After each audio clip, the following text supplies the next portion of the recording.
Hello, everybody. Randy Patterson here with Boomerocity. Going off track a little bit of the kinds of people I normally interview.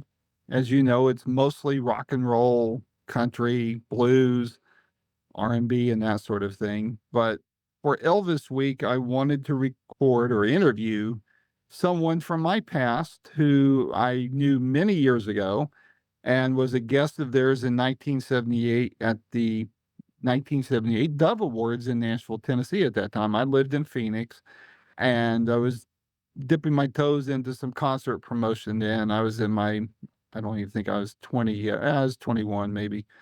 Anyway, I was, a guest of Phil and Renee Johnson. Phil Johnson was a record producer and prolific songwriter in gospel music, and Renee went on to become, a co-star on Larry's Country Diner on the RFD channel. And, but Phil has the distinct honor of having written one of Elvis Presley's favorite gospel songs called When It's My Time. And if you're an avid Elvis fan like I am, you know that that song was also sung at Elvis's funeral. Phil Johnson wrote that, and I just thought for Elvis Week, it might be cool to connect with Phil, talk about that song, as well as some of the other songs and people that he's been involved with. And some of those people had involvement with Elvis. So it's a fascinating chat, I think, especially if you're an Elvis fan, especially if you're a gospel music fan. To hear some of these stories, Phil, if you don't know, not only wrote that song, but if you're into Christian music at all, he wrote Give Them All to Jesus, Didn't Bring Us This Far to Leave Us, and a whole bunch of others. Produced people like Dottie Rambo, Lanny Wolfe, Tim Shepard, Dallas Home. It was Phil's brother Tim, who played the piano on that Dallas Home hit, Rise Again, on that live version. And wow, what a huge, huge song that turned out to be in gospel music. There's just so many ins and outs and ties and connections within or around Phil Johnson and the people he knows. It's just fascinating to hear all of that. So I think you're going to enjoy this particular interview because of those connections, because of the backstories to songs like When It's My Time that was sung at Elvis's funeral, things of that nature. So if you just love good stories behind good music, you're going to love this interview. If you don't mind, when you're done, would you please hit like and subscribe? It won't cost you anything, but it helps me out a lot. And please share it with any of your friends who you feel like they might enjoy an interview like this, because it is fascinating. So without any further ado, here is my interview with my friend Phil Johnson. Until next time, this is Randy Patterson. Take care. It's been a very long time since I've seen It has. Renee. It has. It was the 78 Dove Awards. That does seem like it is a long time ago. Yeah. It is. Yeah. But We what don't. I remember most about that, two things. Number one, Dallas Home was cleaning up that year. Yes. I'm sitting at the table, it's you, Renee, and I, and Lanny Wolfe and his wife were at the table. And the show's over, and I'm walking out, and I'm carrying all the doves, because, I mean, you kept going up, one after another, getting those things.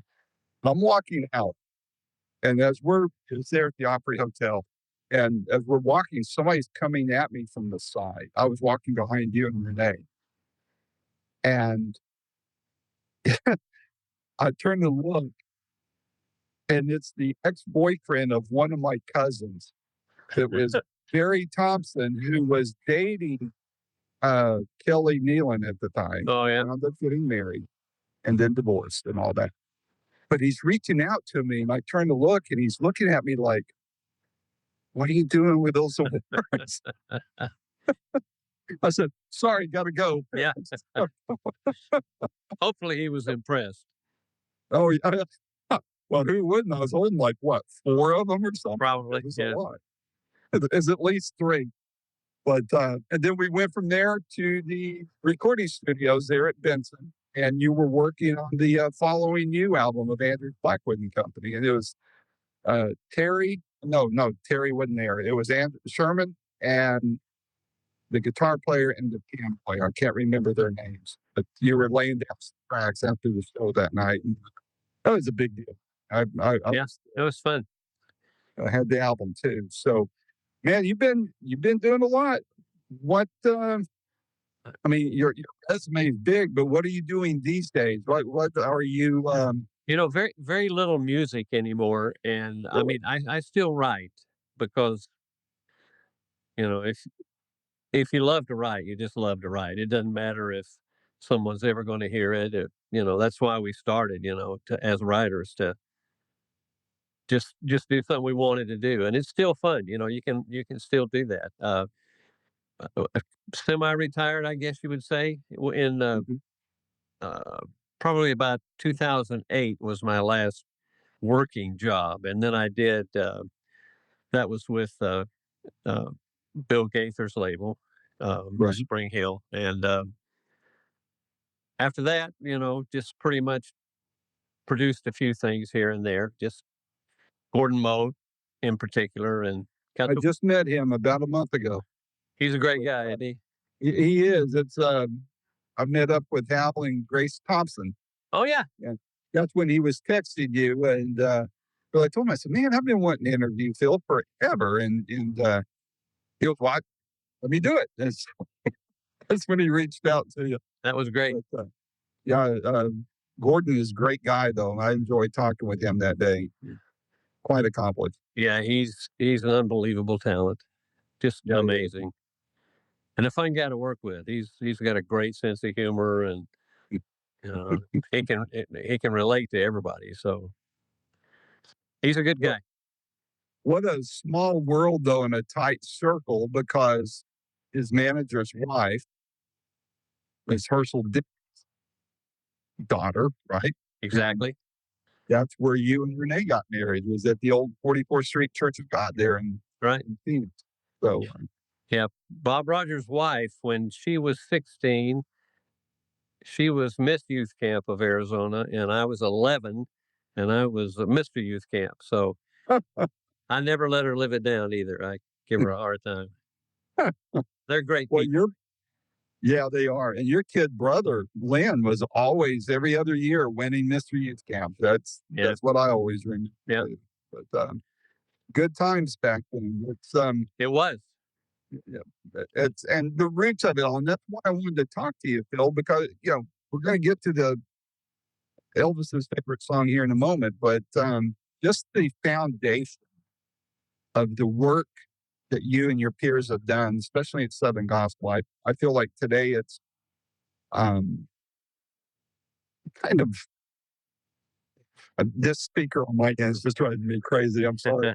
But the thing with Southern Gospel is it's so foundational. I feel like people are missing that.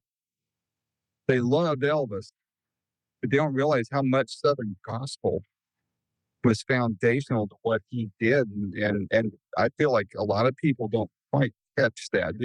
What's your opinion? Well, obviously, he grew up in I think Tupelo, and in a church. I think his mother was a piano player, so that was a part of him from an early age.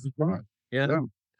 But the thing that I find the most interesting, as much as he loved, from what I understand, gospel music, if you look and read about his stuff, I bet 80% of the people, his gospel records are their favorites. I mean, not only did he love it, but people like hearing him sing gospel. He did. I think he did 3 or 4 gospel records. Yep. He was going to do another one, and he was going to sing "When It's My Time" on that record, and he died. Well, I think it's his first gospel record was the only one he ever got a Grammy.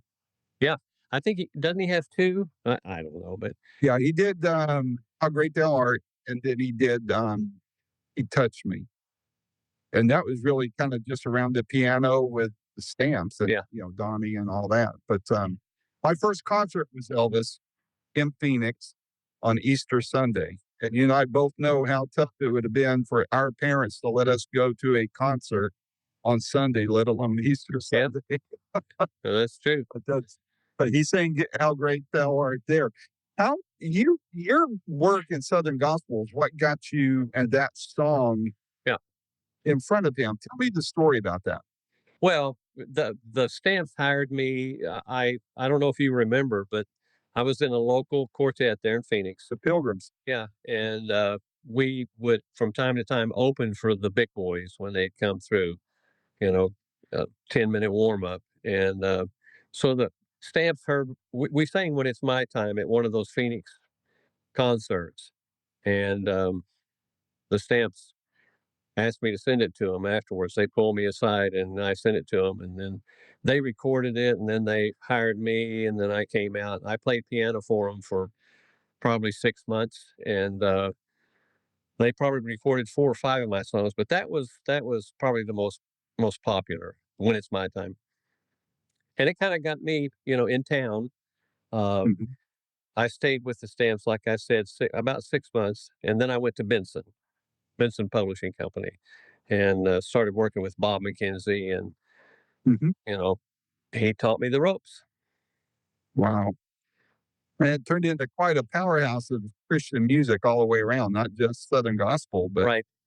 you were doing a lot of work there. You got into Dallas Home and, of course, the Rambos and Tim Shepard and gosh, I mean, it seems like 100 years ago, though, doesn't it? Yeah, uh, from time to time, I'll, hear something and I'll go, "Man, I can barely remember doing that," because there were so many, and the people were, the thing where I was really lucky was the people that I had given to me to work with were extremely talented. I mean, Dottie Rambo, give me a break. Just turn on the tape machine. Let her go. Yeah, and a lot of those people just incredible talents, and it's very very neat time, very very fortunate time for me. But it was kind of a cool time too because there was some transitioning going on between you know 'cause Dallas Home was a little bit more of a his background was rock and roll. My background was Southern gospel, and so somewhere in the middle we met, and like with the rest of them, we just rely on each other's talent. But great people. Lanny Wolf, you mentioned him earlier. He was Yep. he was what a writer. And what a riot. I remember you guys were laughing and cutting up all through the Dove Awards that you had some kind of spongy thing you kept throwing back and forth at each other. I can't remember what it was, Yep. but you guys were having fun. He's a good friend, a good guy. Are you still working? Well, you said you're not doing much anymore as far as on the recording. Are you doing any producing or anything like that? No, not really. I'm enjoying. We've got a couple of beautiful grandgirls, and I enjoy being around them. And it's somehow it ends up being a full-time job almost, but you- I love every minute of it. And music has really changed as well because a lot of the talent that's coming along now, you can just go on a computer and record it yourself, and you know, it's a different world, different day. It's like Gordon still produces. You mentioned Gordon Moat earlier. He produces a lot of Southern gospel stuff, and he does it the old traditional way. But if you don't have money uh, it, to spend on a big full blown budget, then sure, just do it. So they don't need people like me, and um, but it still sounds good. It's good music, man. I hear it every Sunday morning. It's great. When you see this technology, is there a part of you that kind of goes back and says, wow, I wish we had this, or if we had this then I could have done something different. But does that hit you that way at all? Yeah, sometimes I think the reverse happens more when I go. Uh, if they it's gotten so technical now, and everything is so precise that sometimes I mean Dallas Holmes' "Rise Again" record, that was a live recording. That was done in a high school, and I didn't realize that. oh yeah, and I knew it was live, but I didn't know it was in a high school. yeah, it was in Where at? Was it in Lindale? Glendale, Texas. Yeah, I'll be darned. and so there's some emotion that comes with that you kind of lose with technology, but it's probably a toss up, as because it would have, like you say, it would have been great to have had some of this stuff years ago, especially on my solo record, so I could have made me sound a little bit more in tune. Yeah, right. I'm sure we're pitch perfect. I'd love to see your mistakes, man. So, Thanks. but you talking about Dallas, a lot of people don't realize, maybe they do. Your brother was the piano player on that album, Right. and how many people tried mimicking that? I mean, just even though it's, the descending notes on it and such, that became iconic in and of itself. Now that's a really good way to put it, because Tim's piano part, that introduction I mean, I heard Paul McCartney talk about one of his best songs he ever wrote. He said that what made that song was George Harrison's guitar intro.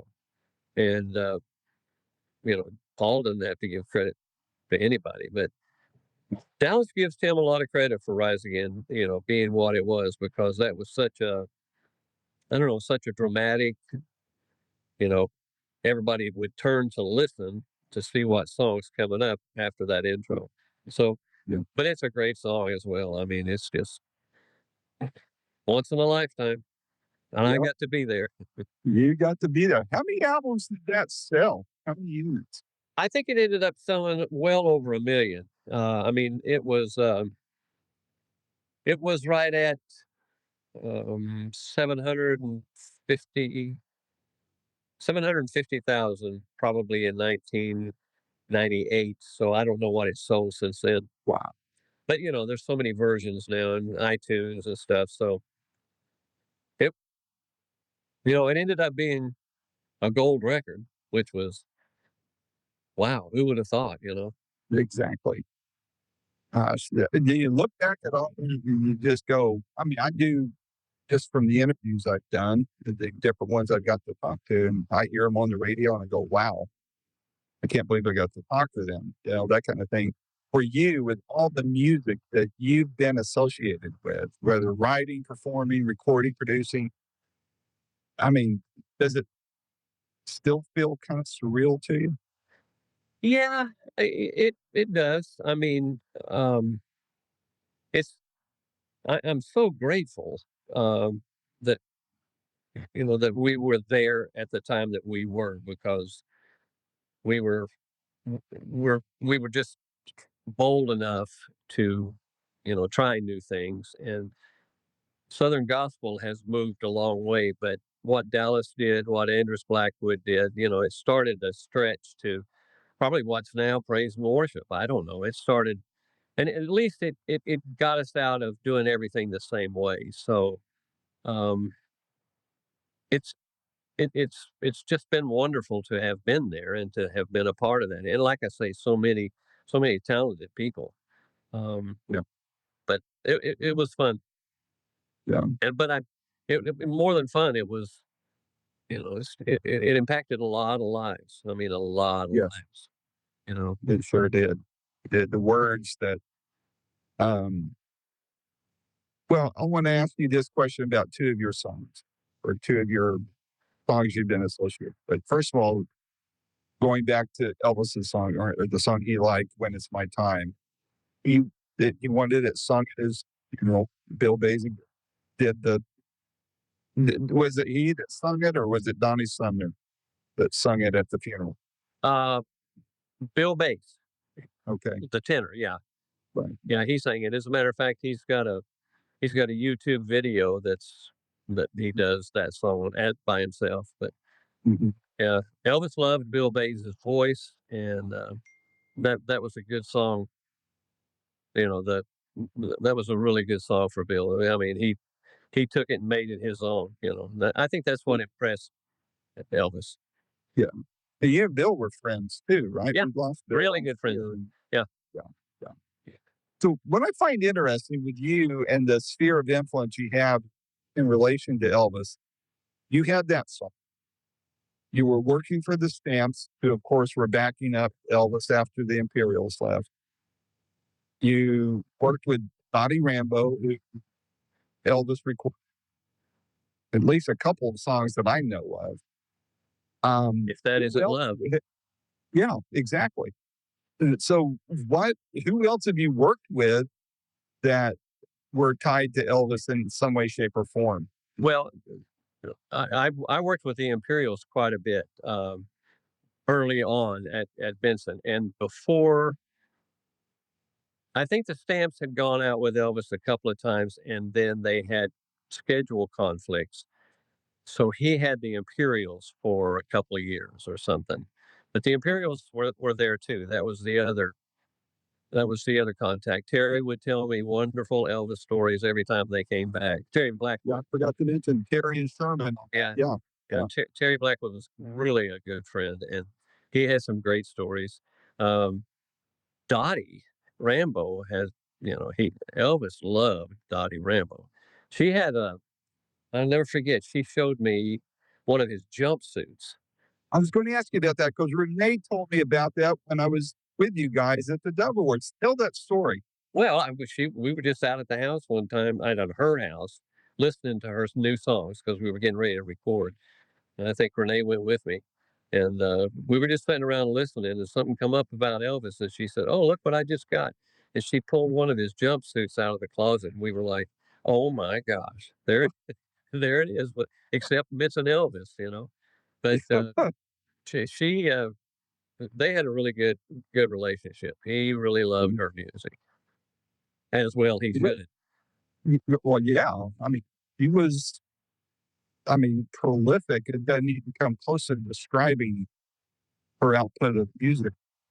Do you know what happened? Did Reba wind up with the jumpsuit, or is that gone to Graceland now? Or you know what? I was wondering that the other day. I would imagine I would imagine that if Reba didn't, even if Reba did, she would probably want to put it, in some kind of, like, I don't know, Graceland or something. Yeah, yeah. And there's a lot of those suits there. I would imagine just to be able to keep it safe. Yeah, exactly. The most logical place for it. They're worth a lot of money. Well, I think back then he was spending like 10 grand on them to have them made. So Yeah. I can't imagine what they would go for on the auction block today. But back to Dottie, because I've seen her in concert a couple times. I got to meet Reba through you and Renee. I mean, she unfortunately died way too soon with that bus accident up outside of Joplin. But give me some thoughts about her that maybe somebody that as a fan may not know about Dottie that would make them appreciate her more. Hopefully this will answer your question. Whether it does or not, it's worth telling. She was such a student of music and loved music, and she got so well known for so many good songs that she had. There were a lot of people that told her how great she was, and she knew, that it was the music. I mean, she handled it really well. And one day in particular, we were at a banquet actually, and Dottie was given an award, and while she was receiving the award, she was just saying a lot of wonderful things about me, and it was like, "Oh, Dottie." So after it was over, I went up and I said, "Man, Dottie," and I was going to thank her for being so kind to me. She goes, wait a minute. I love your shirt." And I said, "Oh, my shirt?" And she said, "Yeah, that really looks good on you." And I said, "Oh, well, thanks, Dottie." And she said, Do you like that as well as what they're wearing these days?" And I thought, "Oh man, I've been gotten by Dottie Rambo." And she knew what I was going to do. And so to avoid, that moment when, when I'm, because thank you, Dottie. She didn't want me to thank her. She wanted to just, for me to take it for what it was. And But she had a great sense of humor. I mean, that's just one of many of the times that I remember about her that's so special, aside from the special writer that she was and singer. She was a great singer, great singer. I could be wrong on this, so tell me if you think I'm off base, but I considered her the Dolly Parton of gospel music. Yeah, you know what? Uh, uh, they're both their talents. Probably, I mean, Dolly Parton is such a wise businesswoman as well as a musician. Mhm. But Dottie was, she could have cared less about business, but boy, she cared about the music, and they loved each other. I had the opportunity to record on a thing I did on Dottie. Dolly Parton came in and sang a duet with her, and yeah, that was a fun time. Two real professionals right there. I don't know what your experience was with her, but I was on a cluster call, a group, a conference call, interview group with her. This is 6, 7 years ago. My gosh, what a gracious woman. I mean, just the real deal. It just, I mean, did you experience that with her? Was she? Yeah, you know what I mean. The thing that caught me not by surprise, but the thing that I was very impressed was that from the minute she walked in the studio and learned what her part was going to be, and from the minute she said afterwards, "Okay, let's take pictures," that she's the one that said, "Let's take pictures," and because she knew that was what. But she's probably the most consummate pro I've ever worked with in a short setting like that. I was very impressed with her ability. I mean, she didn't make it look like she wanted all eyes on her, but she knew how to handle and deal with the room in a way that made it very, very comfortable for everybody. That I've heard that a lot. Yeah, great lady. I got myself sidetracked. I want to get back on this and ask you if you have any stories that maybe aren't widely known associated with two big songs, and that would be your "When It's My Time," and then anything to do with "Give Them All to Jesus," because that was a huge song. Evie did that. That had to be a huge deal for you. Are there any really cool stories that you have that you can share involving both of those songs? Well, when it's my time, the interesting thing about both of them, they're written years apart. When it's my time, um, I was still in Phoenix. I was probably 19, and uh,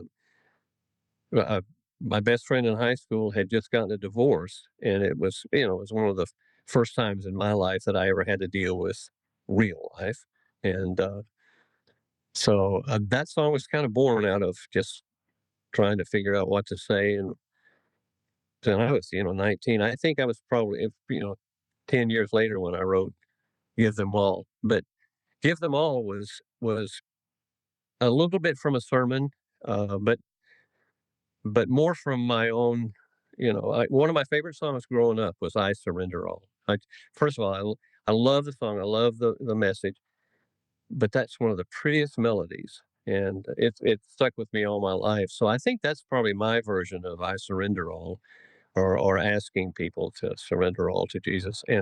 But I can remember exactly where I was when I got the idea. I was driving in from Hermitage. We lived in Hermitage, and I drive in probably 20 miles to work every day. Maybe not that. Yeah, probably about 20 miles. And I went right by the airport and went under an overpass. And when I went right under the underpass, I started singing "Give It All," and kept singing the melody I had till I got into the office. And when I got into the office, Bob Benson heard me and he said, "You need to change it to Give Them All." And I said, "Okay." So I changed it to Give Them All. And then I worked with it for about, I don't know, 45 minutes. And he came back in and said, "I got a couple of words if you want to use them." And he, he, he probably wrote half the lyrics. And, Wow.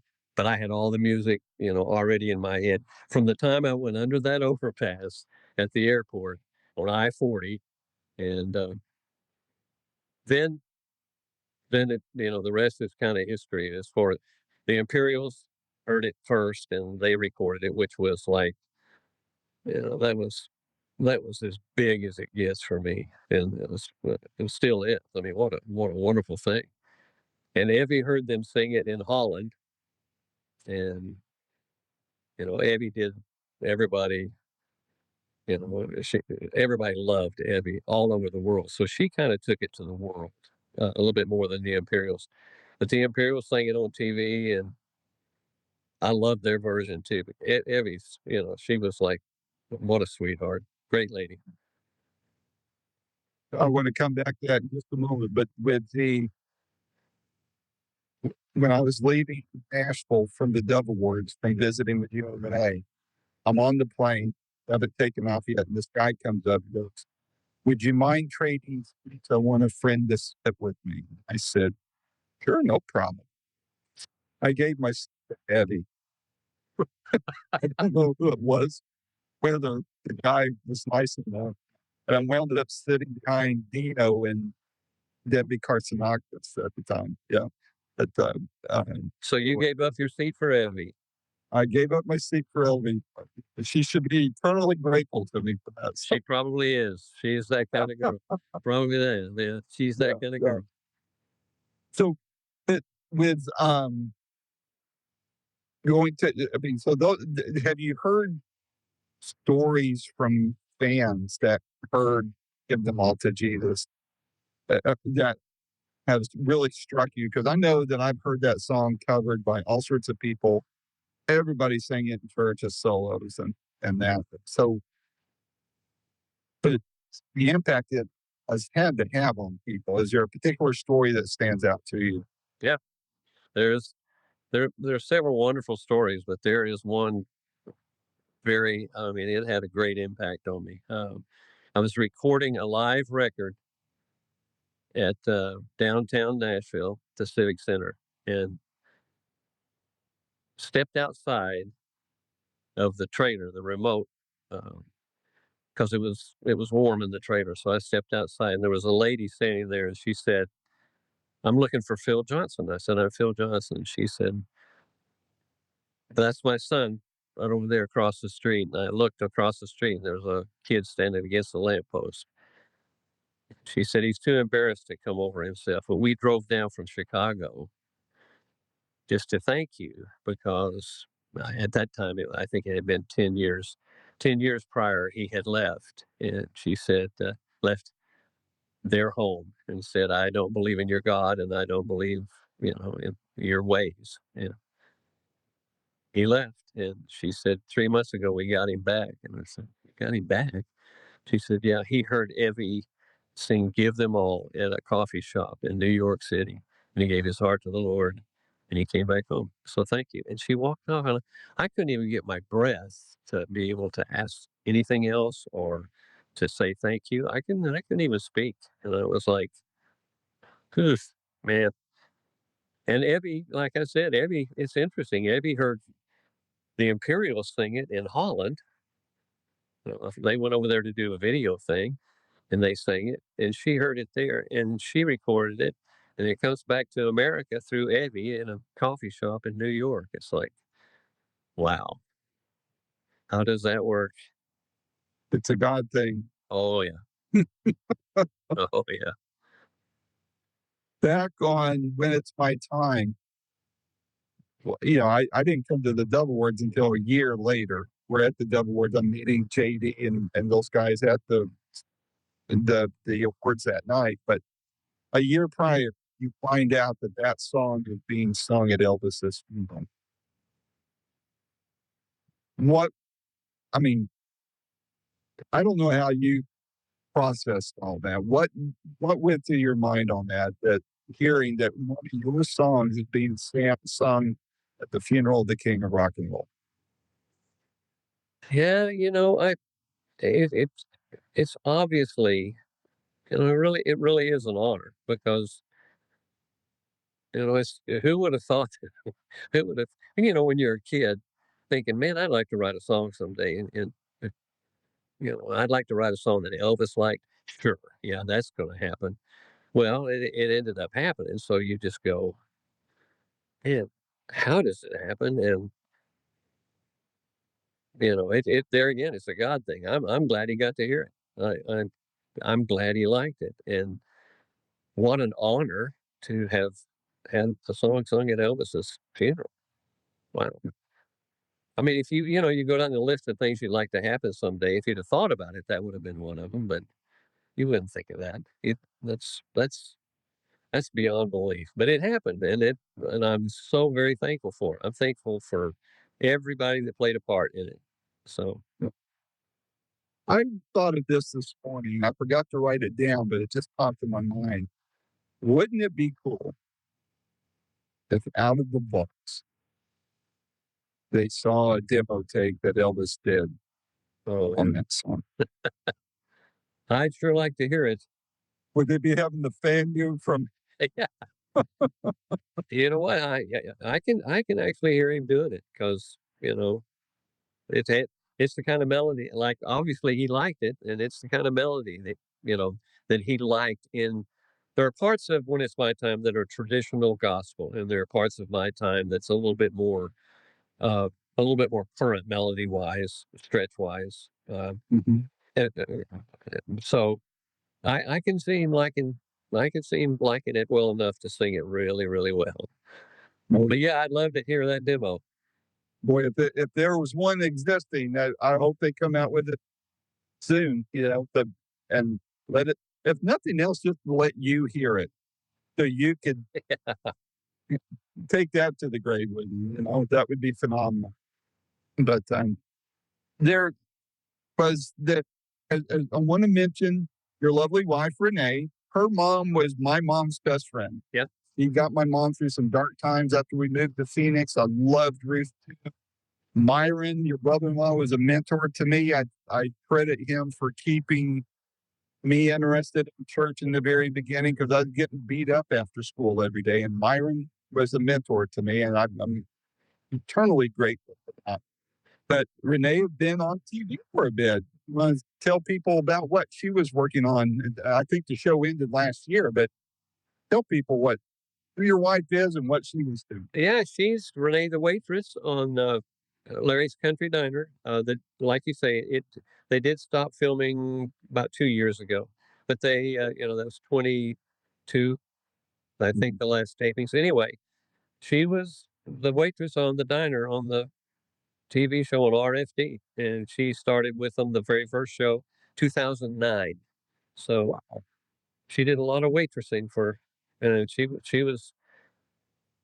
really did good. She was nobody thought the show would last more than probably a year. And I think, her and Nadine, and I think they were a little bit of a surprise because Larry didn't know what he'd turned loose. Were you ever referred to as Mr. Renee Johnson by any chance? What? I'm sorry, what'd you say? I said, were you ever referred to as Mr. Renee Johnson? No, but no, not that bad, but I've been totally ignored on cruise ships. Well, people will recognize her, and it's just like they push me aside. They want to talk to Renee, the waitress. Well, I remember your guys' weddings, some aspects of it. One thing that I sent you the link to the article, but one thing that blew my mind about you is that medley that you wrote, that you and recorded for Renee in your wedding ceremony, and you masterfully wove in a line or two from The Doors. Touch Me. I'm gonna love you. Yeah. Until the heavens start, something I can't remember the lyrics. I thought that was brilliant, absolutely brilliant. And I referred to that when I interviewed Morrison's. She says she was his wife, because that scene was recreated in the Doors movie with Val Kilmer, and she was the journalist that they were referring, but she played the witch in that movie. But I referenced all of that in that article, but I just thought, look, I didn't appreciate it then, but thinking back on it years later, what prompted you on that? Because that was just brilliant in my mind. Well, you know what I think during that time had been given the role to do the arranging for the Pilgrims, that group that we spoke of earlier. You had a studio in your backyard, didn't you? I'm sorry? You Yeah, had a studio in the backyard, didn't you? Ralph did. Ralph White, the bass singer, Okay. and the guy that actually started it. But I was always looking for tunes for the Pilgrims, and I was always having to do medleys and rewrite, not rewrite, but rearrange other lyrics. That's what got me started writing. It's just like I got to do something else besides this, because there were 2 or 3 other quartets in the area, and if we ever sang together, we all sang the same songs, the most popular, the Oak Ridge and the Rambos, and it was embarrassing to sing the same song twice. But so I started writing after I arranged for a while, so that led me to writing. But I I had 4 years of college, and I studied composition, and I learned from some good teachers, and was taught how to think, and make different things work together. And that's as much fun as it is to perform, actually, if not more. To put something together like that and just kind of get a kick out of it, be pleased. Do you still have that tape that played in the wedding? No, as a matter of fact, I all the reel to reels that I had from Arizona when we moved down, yeah, we lost them. So no, but we're still married. Well, you must have recorded it at just the right level, huh? There you go. I made it smart. How long has it been? 54.